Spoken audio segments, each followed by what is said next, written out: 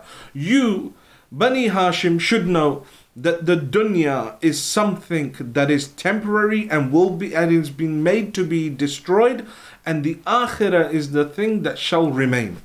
So when a person is ill in this dunya and they have that basira, they have that understanding of the dunya and the akhirah, they'll look towards this illness and know that it is a penance for their sin. For this reason, we've been told